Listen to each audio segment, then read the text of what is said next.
Dear student, I discuss about electric charge.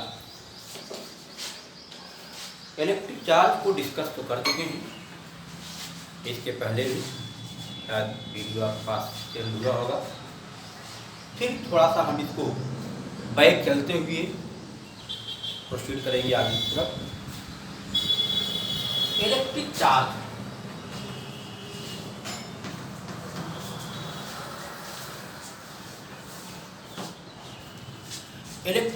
में ये सबसे पहले तो जानेंगे कि इलेक्ट्रिक चार्ज है क्या। ये जानते हैं कि जो पार्टिकल्स होते हैं, जब उन पार्टिकल्स में एक दूसरे को रिपल और अट्रैक्ट करने की प्रॉपर्टी आती है, तब हम कहते हैं कि चार्ज हो गया है। अब यहाँ पर ये इलेक्ट्रिक चार्ज जो प्रोड्यूस होता है फ्रिक्शन से भी होता है। इलेक्ट्रिक चार्ज फ्रिक्शन से प्रोड्यूस होता है। फॉर एग्जाम्पल, जब आप वूलन क्लॉथ को कोल्ड डेज में अपने बॉडी से अलग करते हो, तो ऐसे केस में वहां पर देखेंगे कि कुछ चट की आवाज आती है। इसका मतलब कि अब ये वूलन क्लॉथ आपके बॉडी को बार बार रब करने के बाद ये चार्ज हो गया है। आपकी बॉडी उस वूलन क्लॉथ को अट्रैक्ट कर रही है। इस प्रकार से फ्रिक्शन से इस पर चार्ज आ जाते हैं। अब इसी प्रकार जानते हैं कि प्रोटॉन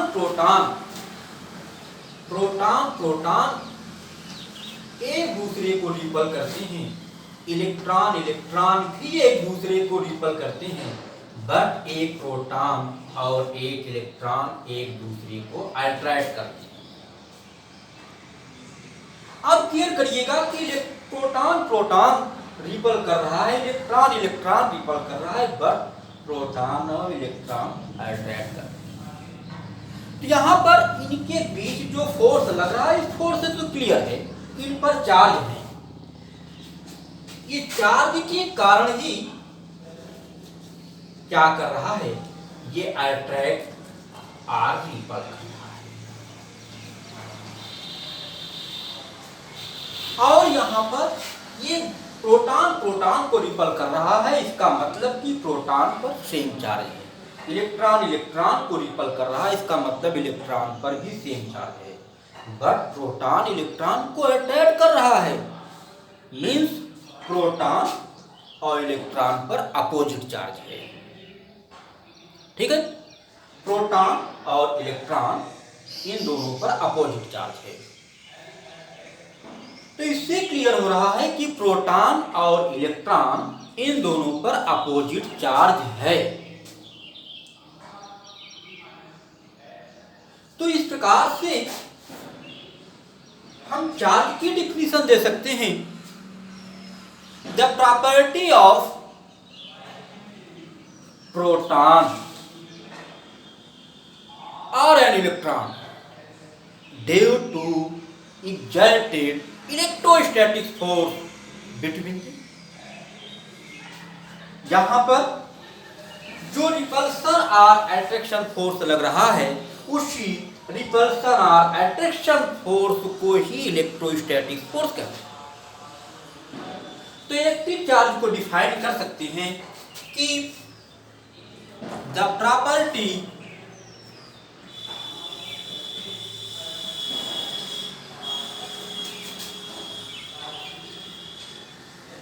ऑफ प्रोटॉन और an electron due to exerted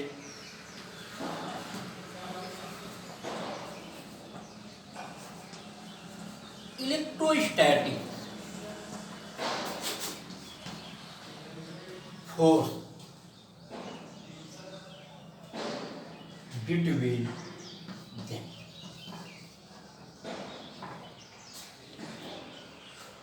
वह प्रॉपर्टी जिसके कारण प्रोटॉन और इलेक्ट्रॉन के बीच इलेक्ट्रोस्टैटिक फोर्स लगता है, उसी को हम कहते हैं electric charge. Electric charge are two types, positive and negative. Electric charge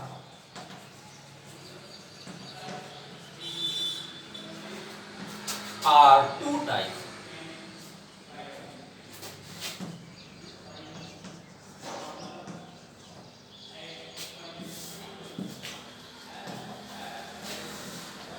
number 1 positive charge, number 2 negative charge. Positive charge है, नेगेटिव चार्ज है। अब ये देखना है कि पॉजिटिव चार्ज क्या होता है। देखिए अभी आपको हमने बताया कि फ्रिक्शन से इलेक्ट्रिक चार्ज प्रोड्यूस होता है। अब यहाँ पर पॉजिटिव चार्ज और नेगेटिव चार्ज कैसे होगा। देखिए जब ग्लास रॉड को हम सिल्क पर रब करते हैं, जब ग्लास रॉड को सिल्क पर रब करते हैं, तब ग्लास रॉड पर जो चार्ज डेवलप्ड होता है उसी को कहते हैं पॉजिटिव चार्ज। और जब प्लास्टिक को वूल पर रब करते हैं तो प्लास्टिक पर जो चार्ज डेवलप्ड होता है उसे कहते हैं नेगेटिव चार्ज। तो पॉजिटिव चार्ज को डिफाइन कर सकते हैं, the charge developed on a glass rod when rubbed with a silk is called positive charge. Positive charge, the charge developed on a glass rod when rubbed with a silk. जब glass rod को silk पर rubbed किया जाता है तब glass rod पर जो charge आता है उसे पॉजिटिव चार्ज कहते हैं। सेकंड है negative charge, the charge developed on A plastic when rubbed with A wool is called negative charge. जब प्लास्टिक को वूल पर रब्ड करते हैं तब प्लास्टिक पर जो चार्ज डेवलप्ड होता है उसे कहते हैं नेगेटिव चार्ज। अब यहां पे आपके माइंड में क्वेश्चन पुटअप हो रहा होगा कि जब ग्लास रॉड को सिल्क पर रब कर रहे हैं तो ग्लास रॉड पर पॉजिटिव चार्ज और प्लास्टिक को जब वूल पर रब कर रहे हैं तो प्लास्टिक पर नेगेटिव चार्ज डेवलप्ड हो रहा है। हेलो, क्यों नहीं ग्लास रॉड पर नेगेटिव और प्लास्टिक पर पॉजिटिव चार्ज आ गया है कि नहीं? ये तो क्वेश्चन आपके माइंड में डेवलप्ड हो रहा होगा, जान ये पुटअप हो रहा होगा, क्वेश्चन होना चाहिए। तो इसका रीजन यह है कि आप जानते हैं कि जो भी मटेरियल होता है वो एटम से बना होता है और एटम्स में प्रोटॉन और इलेक्ट्रॉन दोनों सेम अमाउंट में होते हैं। तो जैसा कि आपको बताए कि प्रोटॉन पर पॉजिटिव, इलेक्ट्रॉन पर नेगेटिव चार्ज होता है, तो ये जानते हैं कि एटम के न्यूक्लियस में प्रोटॉन न्यूट्रॉन होते हैं, इसके अराउंड में जो ऑर्बिट है इसमें इलेक्ट्रॉन रिवॉल्व करते रहते हैं। जो इलेक्ट्रॉन न्यूक्लियस के बहुत पास में है इस पर बहुत ज्यादा इलेक्ट्रोस्टैटिक फोर्स लग रहा है, और जो इससे अभी है बहुत दूर है इस पर इलेक्ट्रोस्टैटिक फोर्स कम होता है। इसका मतलब कि इस इलेक्ट्रॉन को इसके ऑर्बिट से अलग होने के लिए बहुत ज्यादा एनर्जी चाहिए, जबकि ये इलेक्ट्रॉन जो है इसकी ऑर्बिट से अलग करने के लिए कम एनर्जी चाहिए। तो जब ग्लास रॉड को सपोज कर लेते हैं ग्लास रॉड है, जब ग्लास रॉड को सिल्क पर हम रब्ड कर रहे हैं तो ऐसे केस में दोनों के एटम्स के जो इलेक्ट्रॉन हैं उनको एनर्जी मिल रही है। अब वो इलेक्ट्रॉनों को जब एनर्जी मिलेगी तो इलेक्ट्रॉन अपने ऑर्बिट को छोड़ देते हैं, फ्री हो जाते हैं। अब यहां पर सिल्क और ग्लास रॉड दोनों के इलेक्ट्रॉन फ्री हुए, बट ग्लास रॉड से इलेक्ट्रॉन निकल करके सिल्क में चले गए।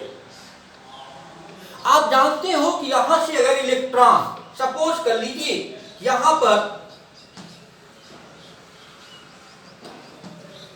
5 इलेक्ट्रॉन था और 5 प्रोटॉन, तो ऐसे केस में ये न्यूट्रल पोजीशन में है। ठीक है, फिर देखिए ये सपोज कर लेते हैं कि ये न्यूक्लियस है, इसमें 5 प्रोटॉन्स है। ठीक है, अब इलेक्ट्रॉन ही 5 है।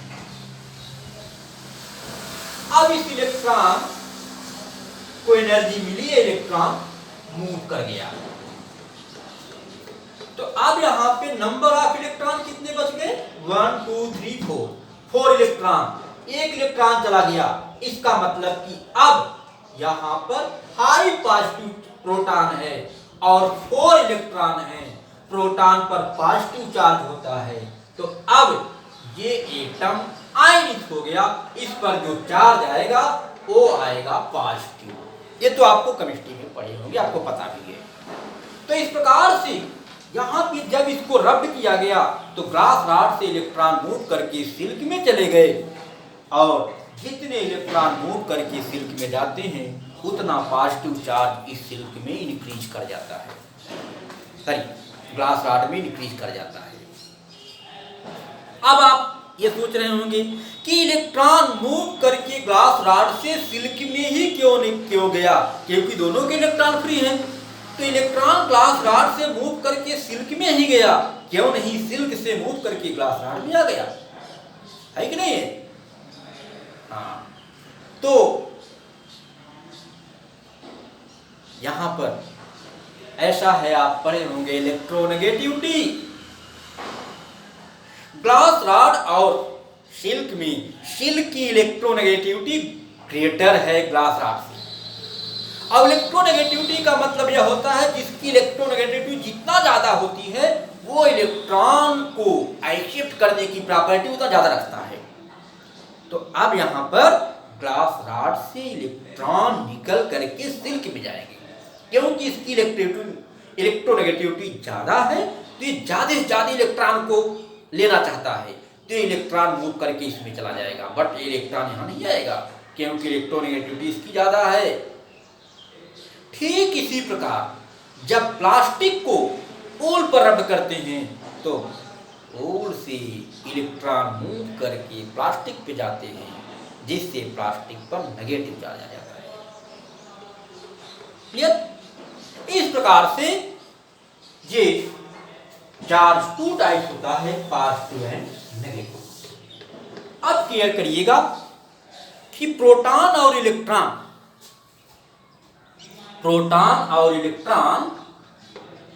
दोनों पर जो चार्ज होता है उसका मैग्नीट्यूड सेम होता है, बट साइन अलग होता है। प्रोटॉन पर जो चार्ज होता है वह 1.6 × 10⁻⁻⁹। केयर करिएगा, चार्ज की यूनिट कूलाम होती है, भी बता देते हैं, और कूलाम। और इलेक्ट्रॉन पर -1.6 × 10⁻⁹ कूलाम। क्लियर करिए, इन दोनों का मैग्नीट्यूड सेम है। देख रहे हैं, इन दोनों का मैग्नीट्यूड सेम है, बट ये पॉजिटिव नेगेटिव। ठीक है, अब यहां पर यूनिट्स ऑफ चार्ज, चार्ज की यूनिट क्या हो?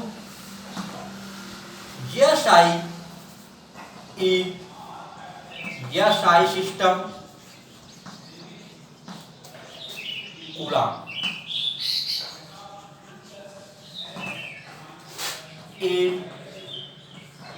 सीजीएस सिस्टम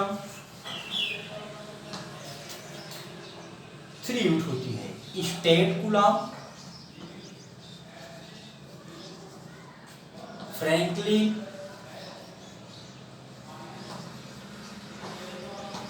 और थर्ड है इलेक्ट्रोस्टैटिक्स।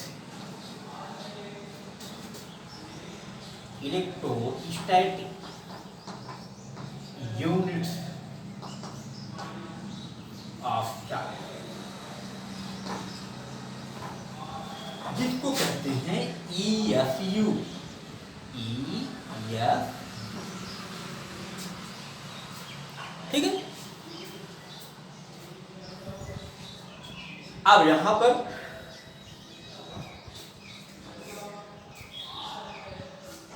GSI सिस्टम में कूलॉम हुआ, CGS सिस्टम में स्टेट कूलॉम, फ्रैंकलिन और इलेक्ट्रोस्टैटिक यूनिट्स ऑफ चार्ज, जिसे EFU कहते हैं।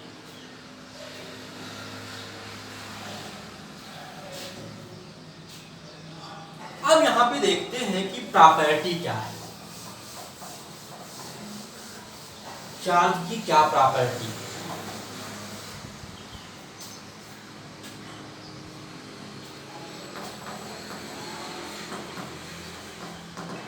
Property of charge,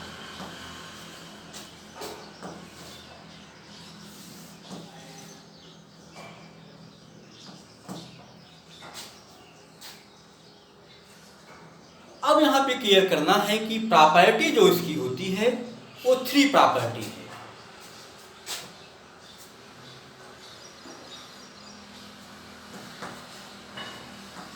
properties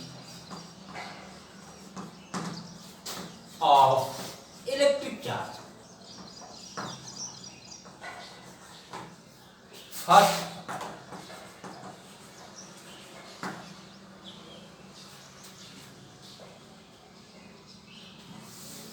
additive of charges,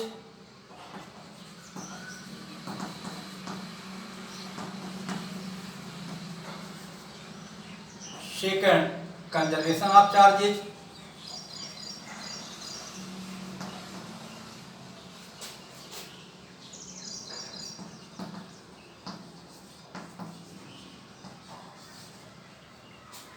third,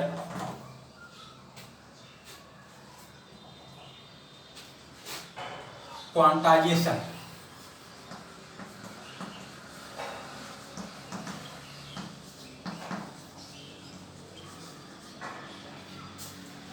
additive, conservation and quantization।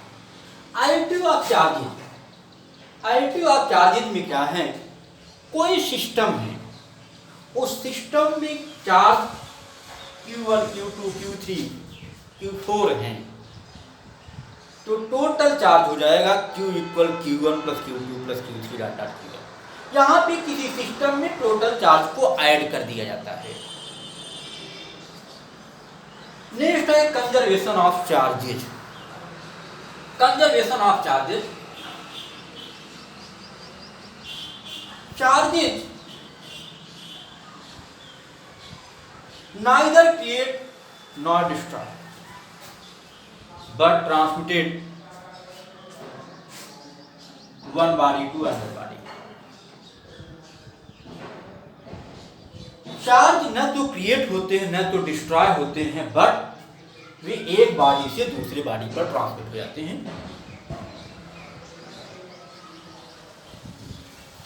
अब यहां पे एक एग्जांपल लेते हैं कंजर्वेशन ऑफ चार्ज के लिए। अभी मैंने आपको बताया था कि जब ग्लास रॉड को सिल्क पर रब करते हैं तो ऐसे केस में सिल्क पर नेगेटिव और ग्लास रॉड पर पॉजिटिव चार्ज। आप क्लियर करिएगा, पहले कोई चार्ज नहीं था। सपोज कर लीजिए सिल्क है, सपोज कर लीजिए ग्लास रॉड है, ये एटम से बना है। एटम ऑलरेडी क्या होता है, वो न्यूट्रल होता है। जब न्यूट्रल है तो इन दोनों पर चार्ज 0 है, ठीक है, दोनों पर चार्ज 0 है। अब यहां पे जब इसको हमने इस पर रब किया, फ्रिक्शन हुआ, इस फ्रिक्शन के कारण इनके इलेक्ट्रॉन फ्री हुए और ग्लास रॉड से इलेक्ट्रॉन निकल करके सिल्क में चले गए। सपोज कर लेते हैं कि 3 इलेक्ट्रॉन मूव करके सिल्क में गए। अब सिल्क में 3 इलेक्ट्रॉन इंक्रीज कर गया। इसका मतलब कि सिल्क में जो 3 इलेक्ट्रॉन इंक्रीज किया उस सिल्क पर 3 नेगेटिव चार्ज आ गया और यहाँ पे ग्लास रॉड पर 3 इलेक्ट्रॉन कम हो गए, डिक्रीज हो गए, तो यहाँ पर 3 पॉजिटिव, इस पर 3 नेगेटिव, ग्लास रॉड पर 3 पॉजिटिव। अब टोटल क्या है? 0। पहले भी 0 था, अब भी 0 है, बस इलेक्ट्रॉन एक बॉडी से दूसरे बॉडी पर ट्रांसफर हुई। यही बताया गया है कि electric charge neither create nor destroy. जब इलेक्ट्रिक चार्ज को न तो उत्पन्न कर सकते हैं न तो नष्ट कर सकते हैं, बट वन बॉडी से अदर बॉडी पर ट्रांसफर कर सकते हैं। अब यहाँ पे थर्ड है quantization of charges. Quantization of charges, quantization of charge क्या होगा ये बताना है। इसके पहले हम थोड़ी सी एक पॉइंट है इस पर डिस्कस कर लेते हैं। Elementary charge. एलिमेंट्री चार्ज क्या होता है? The minimum value of electric charge is known as elementary charge. जो इलेक्ट्रिक चार्ज की मिनिमम वैल्यू होती है उसी को एलिमेंट्री चार्ज कहते हैं। यह एलिमेंट्री चार्ज को स्मॉल ई से रिप्रेजेंट करते हैं। यह ई इक्वल होता है 1.6 × 10⁻⁹ कूलम। ये एलिमेंट्री चार्ज है, ठीक है। अब यहां पर हम डिफाइन कर सकते हैं quantization of charge.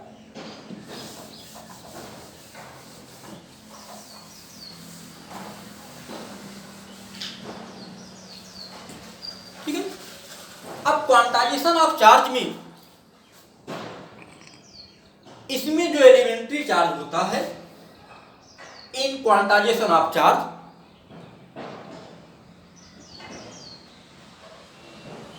Elementary charge is integral multiple. जो एलिमेंट्री चार्ज होता है वह इंटीग्रल मल्टीपल होता है। Means Q equal n e, where n equal 0 ±1 ±2 ±2 n की वैल्यू जो होगी 0 होगी, 1 2 3 डॉट डॉट, ये इसकी वैल्यू 2/3 या 3/4 ऐसा कुछ होगा। यहाँ पे Q इक्वल है यह है क्वांटाइजेशन ऑफ चार्जेज। ठीक है। तो यहाँ पे हम लोग इलेक्ट्रिक चार्ज ये पढ़ा। इलेक्ट्रिक चार्ज है क्या? The property of charge particles due to exerted electrostatic force between. ठीक है। अब यहां पर चार्ज आर 2 टाइप्स, पॉजिटिव और नेगेटिव। प्रोटॉन पर पॉजिटिव चार्ज होता है, इलेक्ट्रॉन पर नेगेटिव चार्ज होता है। अब चार्ज की प्रॉपर्टी क्या होती है? चार्ज की property additive of charges, conservation of charges, quantization of charges. Additive charge में यह है कि किसी भी सिस्टम में टोटल चार्ज को ऐड कर दिया जाए तो प्रॉपर्टी रखता है। सपोज कर लेते हैं जैसा बताया Q1 Q2 Q3 dot dot Q1 तक चार्ज हैं, तो एडिटिव तब होगा जब Q equal Q1 + Q2 + Q3 dot dot Q1 होगा। ठीक है। कंजर्वेशन ऑफ चार्ज, चार्ज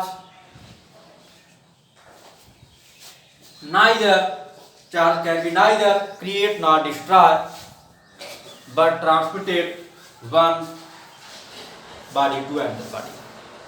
न तो क्रिएट होते हैं न तो डिस्ट्रॉय होते हैं, बट वन बॉडी से दूसरे बॉडी पर ट्रांसफर होते हैं। Quantization of charges, quantization of charge में बताया गया है कि जो चार्ज होते हैं यहाँ पे चार्ज या इंटीग्रल मल्टीपल होता है एलिमेंट्री चार्ज का। ठीक है। क्वांटाइजेशन ऑफ चार्ज ये जो होता है वह एलिमेंट्री चार्ज का इंटीग्रल मल्टीपल होता है। अब यहाँ पे जड़ जो है बताएगा इसमें number of electron of proton. ये number of electron of proton को बताता है और ये है एलिमेंट्री चार्ज। इससे पता चल जाएगा कि कितने इलेक्ट्रॉन कितने प्रोटॉन हैं। ठीक है। तो अब उसकी वैल्यू यहाँ पे पुट कर देंगे तो पता चल जाएगा कि कितना कोई पार्टिकल है, उसमें कितने चार्ज। सपोज कर लेते हैं कोई पार्टिकल है, उसमें जो है 3 इलेक्ट्रॉन है, नंबर ऑफ इलेक्ट्रॉन 3 है, उस पर चार्ज कितना होगा। तो अब यहाँ पे n की वैल्यू 3 रखेंगे, एलिमेंट्री चार्ज 1.6 इंटू 10⁻19 रखेंगे, 3 का मल्टीप्लाई कर देंगे तो पता चल गया कि किसी पार्टिकल पर कितना चार्ज है। ठीक है स्टूडेंट। अब